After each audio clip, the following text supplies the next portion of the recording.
Hey y'all, and welcome back to Brit Reviews It All. So I am up early Saturday morning. Now it is sleep, so I wanted to try to go ahead and get the review done for Pretty Little Liars Original Sin, episode 8, because I have episode 9 and 10 to watch as well. Um, I didn't realize that they put up 3 episodes like that to basically be the season finale. So it's actually 10 episodes, not 9 episodes. So alrighty, so this one is titled Bad Blood, episode 8. So they started off with the girls. They moved to the bathroom after they got the picture of Tyler, right? So they go to, basically just have a moment. They're talking about what happened about the picture with Tyler. Like, oh my goodness, A has taken 2 people. So it's like really serious, serious. This is no joke. They're not just putting, hurting people. They're like really, really, A is really taking people out. Um, so they're basically just like, we gotta recenter, stay focused. Imogen is just, kind of pep talking them to stay on task. They need to find out about Angela's mother, Rose. They need to get more information on that. Stay focused on that. They also need to find out who was the sixth signature who was visiting Crazy Rose. At So that those are 2 of the things that they said they need to focus on. So at that moment, Imogen and Tabby, they're like um, they want to go outside so they could really talk and tell them about what happened to them. So they go outside. It's freezing cold. Clearly, they all had to put their jackets and skirts and stuff on. So they finally tell the girls what's been going on, and of course, who wouldn't, feel like, oh my goodness, like for real, this happening, y'all, I'm so sorry. Whatever you need, we're here for y'all, like what you need. Now, at this point, this is when Tabby reveals what her intentions were for inquiring about the blood drive, right? So we have that. Now, let me see. So, when this is happening, basically, they want to use the blood samples or the blood from the cotton balls once they're cleaning up and putting the band-aid on all the guys. They want to take those and they want to match them against Imogen's baby's DNA, and that way they can identify who the father is. I'm kind of wondering if it was actually one of the students. I'm starting to think that it actually wasn't a student at the school, but of course, we'll have to keep watching to find out if we're going to get the answer to that. Um, Now, Tabby's mom said she was getting ready to go on a run. She walks outside, it's a book on the ground, picks it up. This was the same book that Imogen was looking at in one of the earlier episodes, and it had A. Waters, as if she's the one who's been checking that book out. So she sees it. She sees A. Waters written all in it. And once she sees a little note, flips it over, and it says silence kills. So that right there just completely freaked her out at this point. So she goes back in the house and she just shuts down. All right. So we get the flashback of where she walks in a restroom, finds Angela on the floor. She's crying, she's distraught, and she finds out what happened to Angela at this point.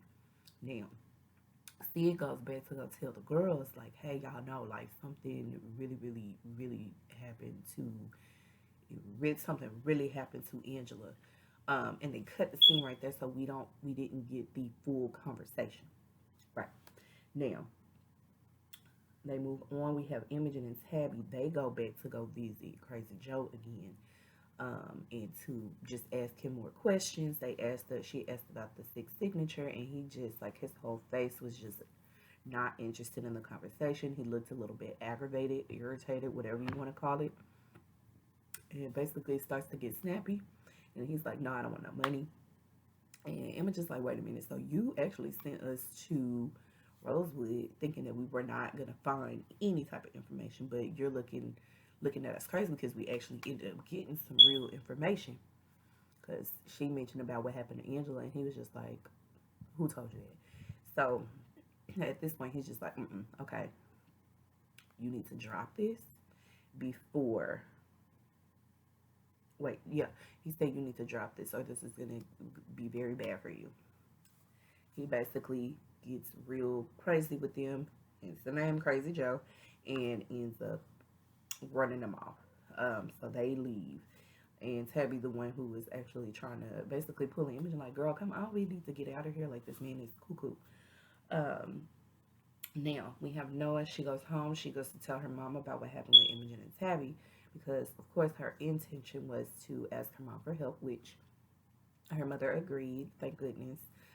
With everything that Tabby has done for her and tried to do for her, it was really nice for her to actually drop her guard down and say, "Girl, I got you. Like, I didn't know somebody that I can reach out to. Just do what y'all gotta do. Give me the stuff. Bring it directly to me, and we'll take it from there." So that's cool. Now, Imogen, she's going through a whole thing. It's Thanksgiving. It's around Thanksgiving. She's missing her mom. She's deciding that she wants to match the sixth signature to someone who could have, to one of the, um, to to whoever wrote in her mother's yearbook, because she said her mom was very popular. She was the spirit queen, so she knows that everybody probably signed that yearbook. And Tabby's just like, girl, that's like a needle in a haystack, honey. But Imogen's determined, as we know, and she's gonna try to figure it out. Now, Tabby, teacher, the teacher for her class that she's in regarding her creating a movie, he had to talk to her about the subject matter that she chose for her movie. And basically, he's saying, okay, girl, this is some real dark stuff. I'm gonna need you to get a written permission from your mom, and I'm also gonna have to go and take this to the principal to clear it and make sure that this is all good. And she looked like she was about to make a fuss about it, but then she just kind of took a step back and was like, you know what, I get it. All right, will do. Now, Tabby, she goes to go ask her mom to give so she can get the written permission, and her mom starts to ask her like, well, you've never needed me to sign off on anything before, like what's going on. So she tells her that the inspiration for the topic is about what happened to Angela, and then she tells her mom that Imogen is the one who actually found out this information and is going to be and that's why she decided to talk about this and use it as for her film. Um, and that mom, like her face, is just like, girl, what is it? It couldn't, like, what is it that really happened between y'all and this Angela girl to where y'all feel that you just have to keep this, whatever it is, such a major secret? I don't understand it. Like, it's crazy. But anywho, then we go over to Angela. She goes to go talk to Kelly.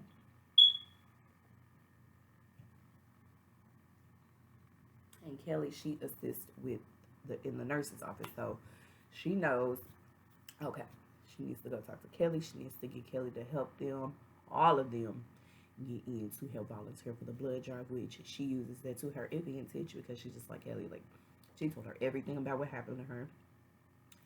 She basically was just like pleading to her, like, please, you know what's right, help us. And of course, Kelly ended up doing it. So the girls, they actually did end up being able to help volunteer for the blood drive. So that was the plan all along. Now, we have Minnie. She goes to meet with her mom. It was so creepy at first. I thought Minnie was actually going to go meet with that guy again. I think it was Steve. But that wasn't the case. It was actually her mom, one of her mothers, staying at the hotel. Her moms are going through something right now, so they are separated. And the mom is staying at that creepy looking motel. But hey, okay. Now, she starts to just kind of see it. She wants to talk to her mom. She wants to see, like, what can we do? Like, why is our family like this? And her mom is still not wanting to really, really, like, open up and talk to this girl. She don't want to tell her about Angela Waters. She doesn't want to tell her about who her real father is.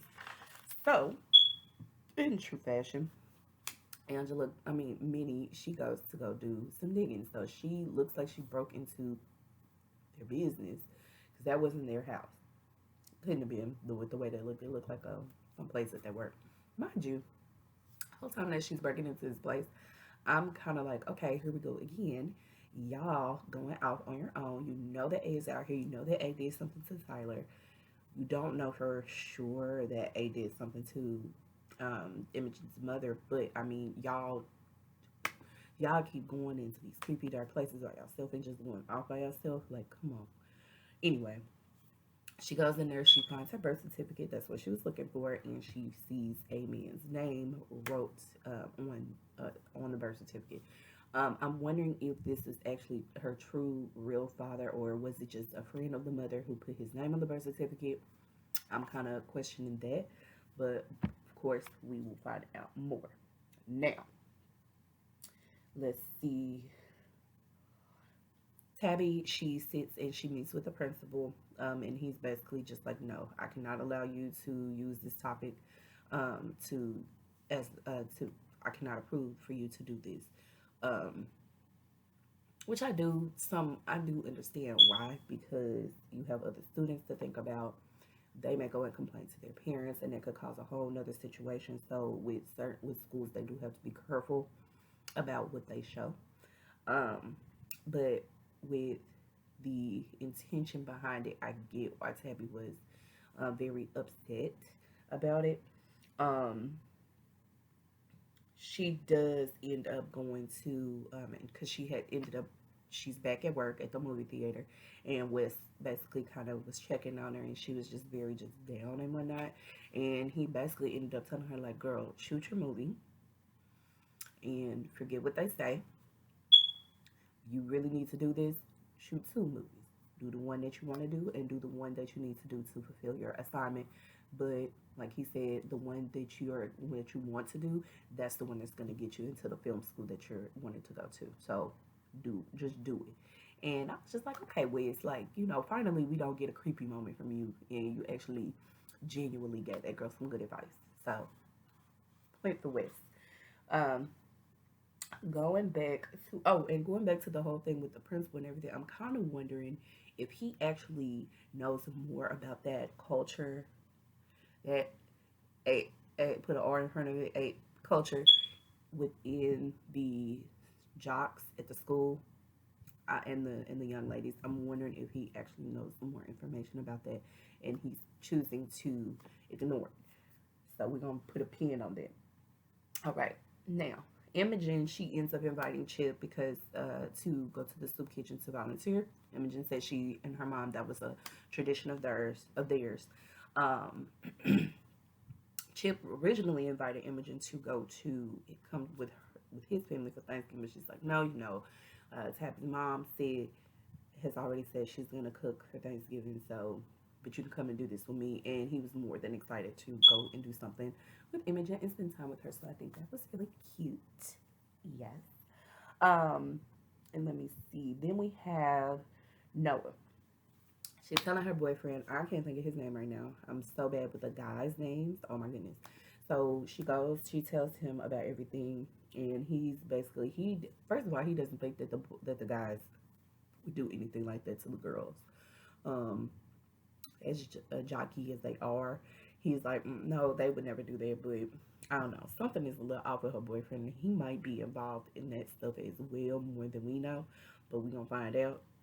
But he's basically saying, like, the guys there, maybe a couple of them might participate in the blood drive, but not all of them, because they're taking they're taking drugs to help them with their performance on the field. And so they ain't trying to take no chances with nothing coming up in their blood work, honey. It is what it is. So she has to go back. She tells the girls about this, and they're just like, oh, MJ, like, this was the whole point of the blood drive. Like, we need them to do this. Then they're like, okay, no, we got a plan B. So still do what we need to do with the blood drive. That's going to test all the other boys that are not the jocks. For the jocks, we're going to have to go and actually get their DNA from the locker room while they're practicing. That was the most disgusting scene ever. Like, ew. Oh my God.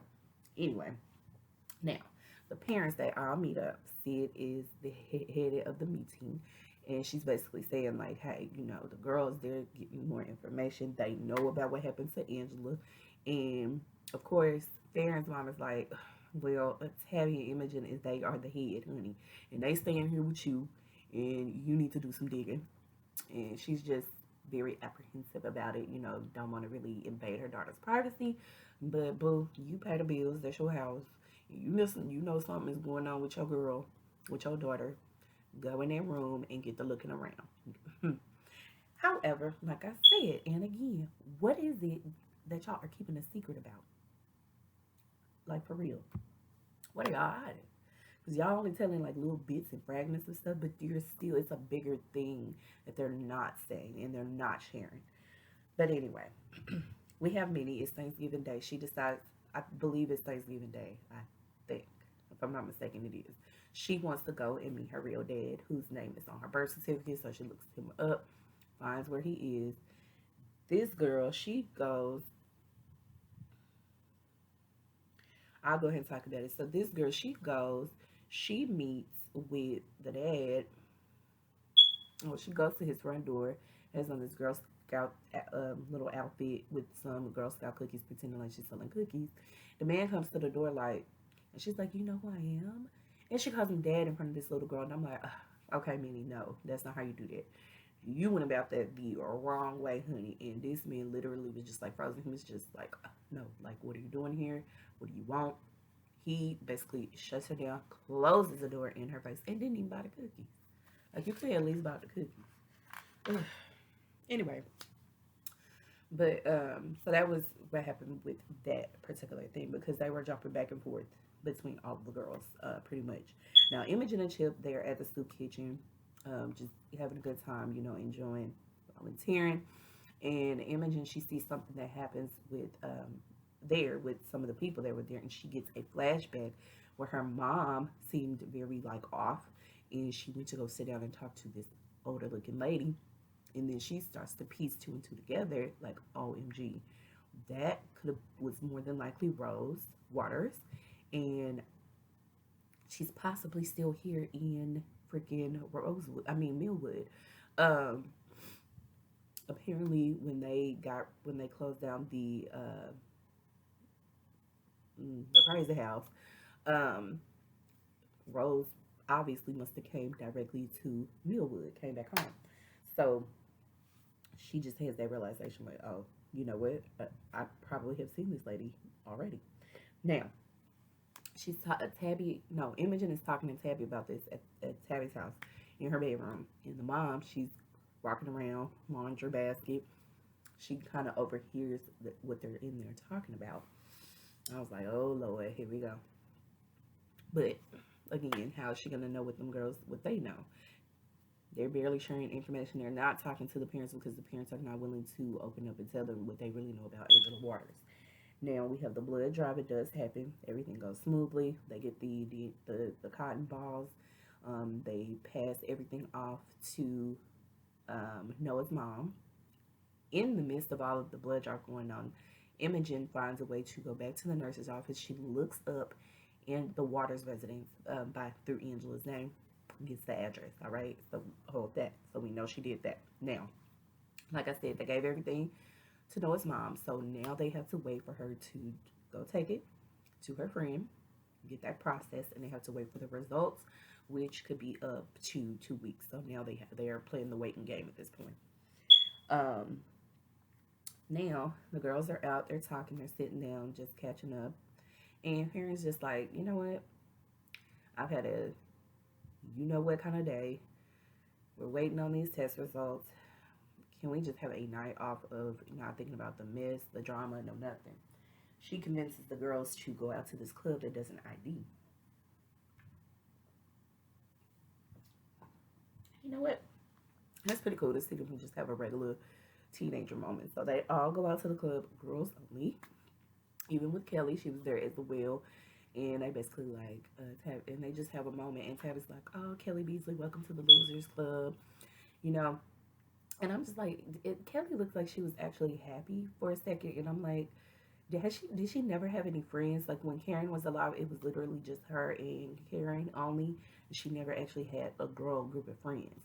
So that was actually a nice moment to see. So hopefully we're gonna get something better out of Kelly. So we're gonna see. Now, um, mind you, when Kelly went home, her daddy was still sitting up waiting because he's like, "Where have you been?" It's like 2 something in the morning.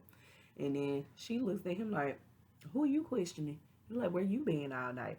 And he was like, "At work." Well, she was like, and then we get the flash about his little extracurricular activities. And she was just like, "Oh, well, I just asked because you don't have your uniform on." He didn't say nothing else, and she proceeded to turn around and walk off to her room. Mm. Don't check me. Try to check me, boo. Check yourself is basically what she was thinking in her head. And clearly, Kelly knows a little bit something about what her daddy be doing, but she ain't saying nothing. Anyway, Sid has searched Tabby's room. She's found some information, and she is waiting on them when they walk through the door. And sends Imogen on. She said, "I need to talk to my daughter for a second." Okay. Now, she finds the videos of the boys in the locker room that Tabby has been recording and basically rips her a new one because it's like, "Girl, do you realize what you have on your computer right now? You could get in so much trouble for this." And she's just like, "What is it like with it?" And she's like, "You've been going crazy ever since Imogen has been here." And I'm like, "Oh, how dare you. Don't put it on Imogen as to why Tabby's behavior has been the way it is. Her behavior has been the way it is because of A, coming into the picture. Her behavior has been the way it is because B, you are keeping secrets from her and she knows it. C, and like Tabby told her, she said, "Mom, we never actually talk. You literally ask me what I want for dinner. Like, we never have conversations." She was like, "And if you have something that you want to ask me the question." Did Sid say anything? No, she was on mute. Ugh, like, Sid, grow some cojones, okay? Open up your mouth. Talk to your daughter. She's basically wanting to talk to you, but you're so closed off. She just gives you the same energy and just keeps it moving. So, baby, Tabby took her laptop and proceeded to go back upstairs to her room. Like, excuse me, moving out. Now, let's see. I already talked about Minnie. Um, it is actually Thanksgiving Day. Now it's Thanksgiving Day, and Imogen, she with leaves. And Tabby's mom tell her, dinner's at 6. She leaves and goes off on her own. I told y'all they make me so mad with doing that. Oh my god. Now, um, Tabby, she's upstairs. She's deleting all the stuff off of her computer. She gets a text from A, where it says unknown and it says silence kills. As she's looking at this, she hears something downstairs, so she gets up to go downstairs to see what the heck is going on. Tyler's dad done showed up, going off, talking loud. He's yelling. He's yelling at Tabby, "Where is his son? I know you did," just basically just blaming her. And she's just like, "Sir, like, I really did not do anything to your son," because obviously everybody knows at this point about what happened at the party between Tyler and Tabby. And the mom was just like, "Whoa, hold your horses, honey." And basically was like, "You need to get out of my house before I call the police." And he left. So that was a moment between the two of them. Um, let me see. Now we have Imogen. She's off walking. She finds the Waters house. Now, mind you, y'all, again, mm, she's by herself. B. When you walk into the house, it's covered in whatever that stuff is. Looks old, looks abandoned, it looks creepy. And yet you proceeded to go to the front door and knock on it and say, "Hey, is anyone here? Do it look like anybody living there, girl?" I cannot. But you went in the house, you looking around, you're like, "What the heck?" I can't. And for, again, she's by herself. You go upstairs, you get spooked because you see the A mask is up there, but it wasn't the person, it was just the mask. So that freaks her out. She goes to turn around to get out of there. As she's going down the stairs, guess who walks in? Crazy Joe. And he comes in and he says, "I told you to leave it alone." And as he's saying this, baby, he puts a knife out and he chases that girl down. She goes upstairs, goes and hides behind a door into a bedroom. And he's walking, he's looking for her. As she looks to see what's in front of her, it is a dead corpse, okay? An old dead corpse. And she freaks out. So he hears her behind the door, tries to get her. She ends up being able to get away by cracking him upside the head with a vase. And she takes off and gets out of there. So Jumping back to between Tabby and her mom, Sid, they finally sit down and have the conversation at the dinner table. Obviously, Imogen did not make it back. So it's just the two of them, and they have the conversation that they needed to have. Finally, um, just through the line of type of questions that Sid's asking Tabby, she went on ahead and told her about what happened to her that night of the bonfire. So they have a moment because she really thought it was Tyler that did something to her, but she was like, "No, it wasn't Tyler. Are we sure it wasn't Tyler? We don't know. Tabby, don't count him out." Now, we also have a moment with Kelly and Greg in a car. They're making out. Clearly, she said she had a crappy Thanksgiving dinner. You know, it's their first Thanksgiving without Karen, so I'm sure it wasn't that great. Um, and in the process of them two making out and stuff, she was just like, just don't ruin this moment, or something like that. And then she said, "Can you do me a favor? Can you call me Karen?" I was like, oh my God, okay. Here we go again. Is it really Karen or is it Kelly? Or Kelly, are you just going through something, some kind of, I don't know, to where you want to be called Karen when you're with Greg? Yes, if that's what floats your boat, go for what you know. Okay, now Imogen, she's still freaked out. She's sitting at looks like a little bus stop, and she texts all the girls except for Kelly, "Please come and meet me." She has them to come meet her, um, and she tells them everything about what happened with Crazy Joe. So Noah's like, let's get together in a group. My mama, she got some butcher knives at home. Let's go get them. We better as a group, and by ourselves, we can take him out. So they go back to the Waters house. They show up. Nobody's there. The body that Imogen saw upstairs is no longer there as well. So they was like, all right, well, forget it. We know where he could be right now. Let's go back to the train car. So they go. They find Crazy Joe hanging from the ceiling, I think. And they find a note saying that, oh, I forgot what it said. But y'all know what it said. Basically, almost like admitting that he did what he needed to do for Angela's sake. Um, and then they also find Imogen's mom's yearbook where it looks like he went through it and scratched all of their faces out. Now, everything about that whole setup, it didn't seem right. I felt like the whole setup of the way that it was with Crazy Joe, it looks like someone did that to him. So Imogen, of course, she's questioning, asked Tabby, like, "Do you think that like it was just too easy, right?" And she was like, "What would you think?" And Tabby's like, "Baby, in a horror movie, honey, this was a horror movie. This would not be the true ending." So they cut it off right there, and I agree. That's not it. The way it was set up was just too easy. Something about all of that was just wrong. But y'all let me know what y'all thought about this episode. I need to get on to watch episode 9 and 10 so I can get back on here and do the review.